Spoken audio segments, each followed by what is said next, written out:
Comment ils vont? Bon les gars, là cette vidéo-là, elle est vraiment pour vous parce que vous me l'avez demandé énormément de fois. Donc voilà, je vais vous donner des conseils qui m'ont aidé à créer ma marque et à l'entretenir et à l'améliorer. Ce sont des conseils que j'applique toujours et qui m'aident au quotidien à améliorer le projet, même à améliorer moi-même. Donc je vais vous les donner parce que si vous avez envie de vous lancer, je vais vous donner de la valeur, hein, c'est logique. Et en plus, ce sont des conseils qui sont, comment dire, adaptables à beaucoup de situations dans le domaine créatif. Donc, que tu sois, je sais pas, dans la musique, dans le dessin, dans le graphisme ou quoi que ce soit, je pense que, honnêtement, ces conseils-là vont t'aider. Donc, on commence sans plus tarder. Le truc qui a été game changer pour moi, c'est d'accepter que mon projet allait être dur. Pour commencer, si tu penses que créer ta marque ou même créer ton projet, ça va être super simple et ça va te rendre riche en 2 minutes, c'est KO. Tu peux te désabonner, va courir, va faire des pompes, je sais pas. Mais dégage. Non, c'est faux. Genre, désinstalle ça de ton cerveau. Déjà, créer sa marque, hormis le fait que c'est un projet créatif, ça reste un business à part entière, tu vois. Je me doute bien que si tu as envie de te lancer, c'est pour que tu puisses vivre de ta passion et donc du coup être rentable avec le temps. Mais pour le coup, tu dois accepter que ça va être ultra compliqué. Tu vas devoir investir énormément de temps, d'énergie, d'argent et tout ton âme en fait dans son projet et encore plus au début. Et prépare-toi du coup à parfois ne pas avoir le retour sur investissement que tu escomptais et à devoir encaisser et à devoir surmonter des obstacles qui seront sur ta route en fait. Genre ta détermination, ça sera l'un, si ce n'est le facteur qui déterminera ta réussite en fait. Ok, alors conseil numéro 2, sois obsédé. Oui, pour lancer ta marque ou ton projet de façon à ce qu'il tienne dans le temps, tu dois être complètement obsédé par celui-ci. Genre, tu dois vraiment taffer dessus tous les jours, toujours penser à ton projet, tu manges ta marque, tu chies ta marque, tu dors ta marque, tout le temps tu la penses. Tu dois genre chercher à t'améliorer et améliorer ton projet tout le temps par plein de moyens, par plein de façons, sous plein d'angles. Vraiment, tu dois travailler tout le temps. Tu dois pas compter les heures. Tu dois être un vrai chien galeux. Il y a une phrase que j'aime beaucoup dans le livre Réfléchissez et devenez riche de Napoléon Hill qui dit que tout être humain, à un moment donné, souhaite avoir de l'argent. Or, il ne suffit pas de souhaiter devenir riche pour le devenir. Il faut le désirer jusqu'à l'obsession. Bâtir un plan précis et s'y tenir avec une persévérance de tous les instants. Ça, vraiment, c'est game changer. Genre ça, c'est tellement vrai. Tu dois vraiment te donner à ton max. Tu dois vraiment être déterminé à réussir et à tout arracher. Genre, tu dois pas te laisser le choix. Tu dois brûler tes navires. Moi, pour le coup, je me laisse vraiment pas le choix. Carrément, j'ai arrêté mes études en design pour pouvoir mieux me concentrer sur Scandale, en fait. Et j'y crois dur comme fer. Genre, je sais que tôt ou tard, je vais réaliser tous mes objectifs avec ma marque. Genre, je le sais, ça ne fait aucun doute pour moi. Enfin, genre, tu vois, c'est cette mentalité-là que tu dois avoir. Tu dois vraiment te dire, je me laisse pas le choix, je vais tout arracher, je vais à fond. Tu dois être obsédé tous les jours. Tu dois y aller, tu dois y aller, tu dois y aller, tu dois y aller, tu dois tout donner. Vraiment, tu dois tout donner. Mais je l'entends. On est dans une société, donc du coup, avoir des objectifs et s'investir à 100% dedans, ça peut être parfois compliqué parce que tu vas être soumis à la critique. Et c'est là qu'on passe au prochain conseil. N'écoute pas les critiques. Ah, putain, peu importe ce que t'entreprends, tu vas te faire vanner en fait. C'est logique. Genre, surtout au début parce que, en fait, on commence tous quelque part, on est tous débutants au début. Donc, ce que tu vas faire, il y a de grandes chances que ce soit gaze au début. Mais, tu dois avancer, passer outre toutes ces critiques et voire même, genre, utiliser, tu vois, toutes ces critiques comme un fuel pour que tu te dises, vas-y, tu sais quoi, il me casse les couilles, j'avance, je vais y arriver et tu taffes 2 fois plus en fait. Et c'est comme ça que ça fonctionne et c'est le mieux en fait. Par exemple, moi, au début, quand je me suis lancé il y a 5 ans et que je faisais des trucs vraiment éclatés, je me faisais vanner par mes potes des fois. Et pire, c'était que genre, des fois, je me faisais vanner même dans mon dos. J'étais pris dans la vague d'hypocrisie sur laquelle j'ai moi-même surfé étant plus jeune et j'en suis pas vraiment fier. Genre, c'est pas cool comme comportement d'être hypocrite. Bref. Mais heureusement, pour le coup, j'avais toujours mes frères, Marwan et Aitem, qui étaient là pour me faire des vrais retours constructifs. Même Anaé en légende. Du coup, avec le temps, j'ai réussi à continuer à persévérer et à toujours avancer en fait, malgré le fait que je passe pour un putain de neuil qui faisait des sapes à la con. Et tu dois toujours y arriver. Genre là, par exemple, les gens qui crachaient sur ce que je faisais avant, maintenant ils bandent sur mes sapes en fait. Donc, et le pire, c'est que j'ai même pas percé en fait, juste assez pour que on se rende compte que je suis bon là-dedans. Et il y a une phrase dans le manuel d'Épictète qui résume très très bien ce que je veux dire. C'est la suivante. Si ton désir te pousse vers la philosophie, prépare-toi à être partout en butte aux moqueries et au sarcasme. Si tu restes constant dans ces principes, ceux qui au début se moquaient de toi finiront par t'admirer. Tandis que si tu ne te montres pas à la hauteur, on rira de toi 2 fois plus fort. C'est exactement ça. En fait, si tu t'arrêtes au début à cause de toutes les critiques, ça va continuer à te vanner et ça va empirer. Et ça va durer dans le temps, hein, tu vois, dans 10 piges, enfin, dans 2 ans, ça va dire « Ah ouais, tu te souviens quand tu voulais faire ça, c'était vraiment gaze et tout. » Mais non, tu dois continuer, tu dois vraiment… Et c'est ça qui rejoint du coup le point précédent. Tu dois vraiment être obsédé, avancer et à la fond. Et même un truc que je fais pour le coup, c'est que ça va peut-être paraître un petit peu, je sais pas, méprisant ou quoi que ce soit, mais je n'accepte pas de feedback de personnes qui n'ont pas de portfolio et qui ont vraiment aucune expérience dans ce que je fais. Enfin, tu vas pas m'apprendre à faire mon métier. Ça fait 5 ans que je taffe dessus à mort tous les jours et que je me cultive tous les jours dessus, en fait. Enfin, non. Je connais ma vision, j'ai mon but, j'ai ma direction. Tu m'as fait ton avis. Ok, il y a des trucs sur lesquels genre tu peux retravailler ou quoi que ce soit, mais ne le prends pas tel quel. Genre, je ne le prendrai jamais tel quel. Ma vision, elle reste là.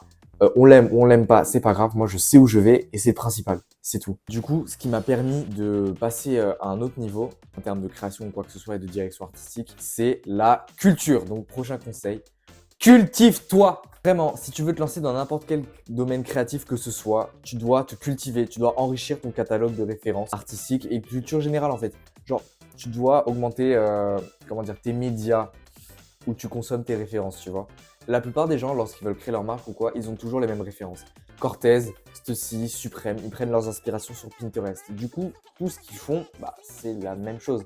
Je pense que c'est l'une des choses qui fait que toutes les marques indépendantes en ce moment ont tendance à beaucoup se ressembler. Mais toi, tu dois aller encore plus loin. Tu dois diversifier tous les médias et même tu dois diguer. Vraiment, tu dois faire ce travail de recherche si tu veux durer dans le temps. Et encore plus dans le secteur et dans le mouvement stylistique dans lequel tu veux appartenir. Par exemple, moi, j'aspire à faire du streetwear haut de gamme avec un gros attrait pour l'utilisation du denim. Du coup, je me suis vraiment cultivé à mort sur l'histoire de Suprême ou encore l'histoire de Diesel. Je te garantis que là, niveau culture du denim, je suis très très bon. Et même, tu dois enrichir une culture mode sur plein de domaines différents. Tu dois vraiment devenir un puits de connaissances. Tu dois avoir d'autres références, d'autres secteurs artistiques. Tu dois avoir des références cinématographiques, musicales, de sculpture, de peinture ou quoi. Genre, t'es obligé. Ça va t'aider en fait à façonner tes goûts et à avoir une direction artistique, plus prenante et plus poussée que le tocard moyen. Autre chose aussi qui peut être game changer, c'est de t'éduquer sur tes origines.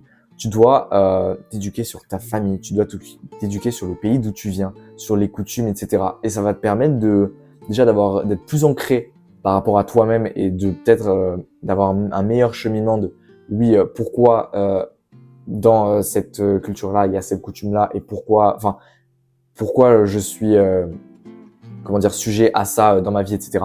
Et ça va pouvoir te permettre d'ajouter une dimension bien plus personnelle dans la création de tes pièces.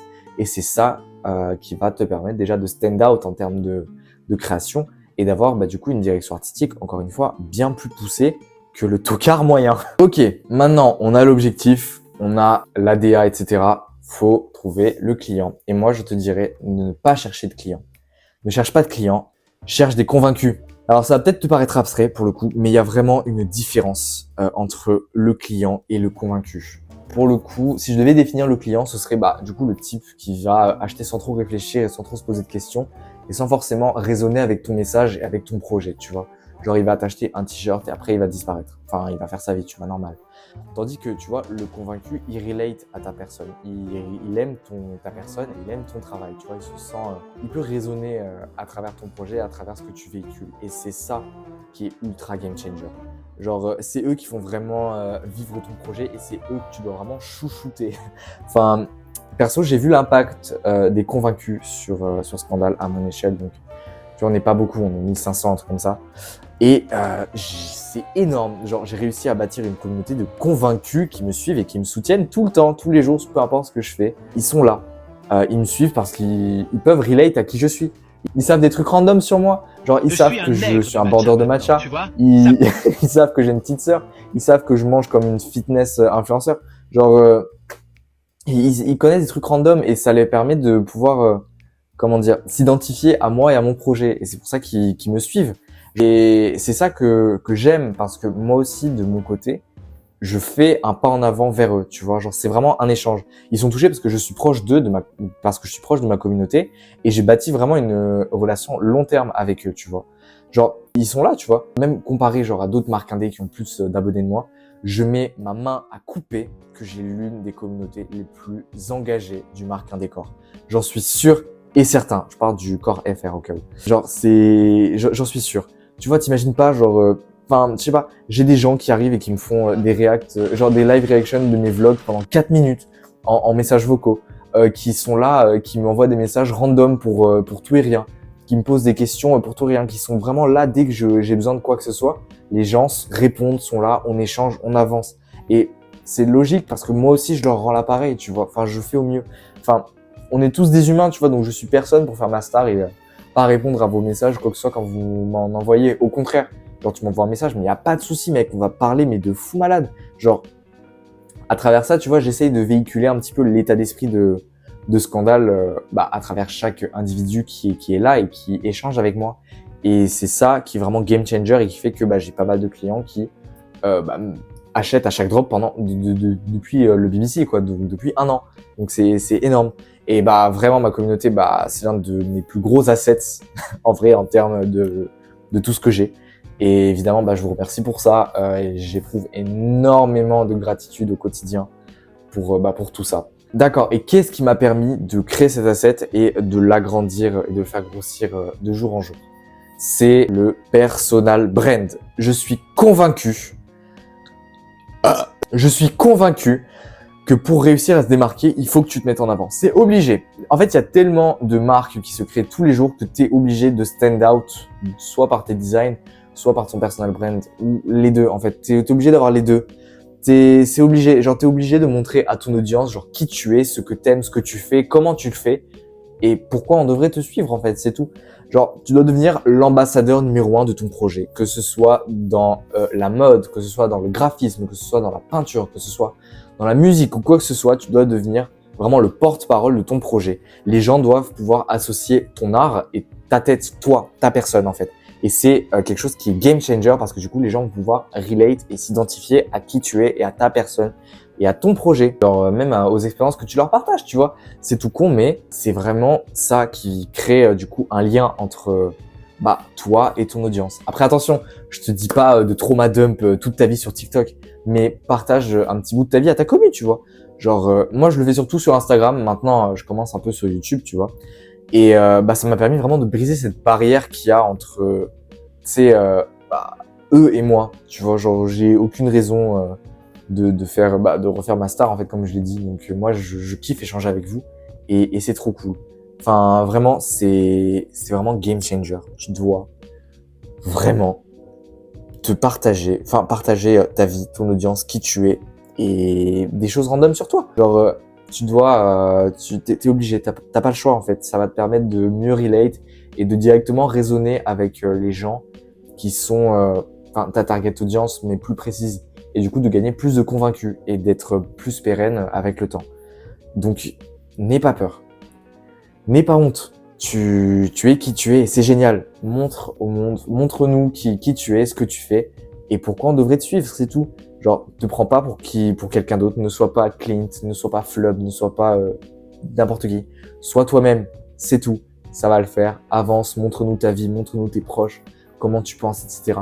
Et c'est ça qui va permettre de renforcer l'âme autour de toi et l'âme autour de ton projet.